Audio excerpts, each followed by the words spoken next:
Now, I heard tale of this. I heard you have a connection. Wait, our son told us the story about... What? Your connection to White Lotus? Yeah. Oh, yeah. Mike White. I did not know he was a contestant. Yeah. So our son said to us as we were watching White Lotus, he goes, you know, Mike White was a contestant on White Lotus. And I'm like, I'm pretty sure that's not true. On Survivor, you mean? On Survivor. Yeah. What did I say? On White Lotus. On White Lotus. Yeah. Mike White was a contestant on Survivor. And that he works in castmates from Survivor into... White Lotus. White Lotus. Yeah, they're his little Easter eggs from his time on the show. What I want to know is, when will you be cast? Hello, Mike. I've been waiting. I want to know when you will be cast. I want to be in that dark world of White Lotus. Wait, Tell us the connection.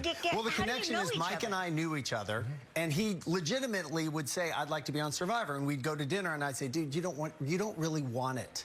And he'd say, what do you mean? I go, you don't want it. And then one day we were having dinner, and I realized, oh, you want it now.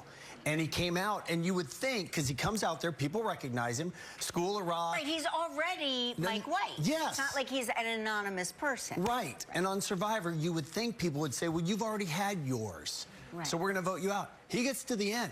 Mike is a very clever human, and it was very fun to watch him. The funniest thing was, so after that's over, COVID happens. And I call Mike White to pitch this big idea for Survivor. And I'm like, I want to run it by a great storyteller. And what I didn't know is he said, I said, what are you doing? He goes, well, I'm in Maui. I'm working on this little show for HBO. No idea what he was editing was what was going to become the show that changed the world, White Lotus. Right. So I was so excited. I was like, yeah, that sounds great. Let me pitch you my idea for Survivor. Yeah, sounds great, Mike. But, but here's this idea. Good luck with that thing.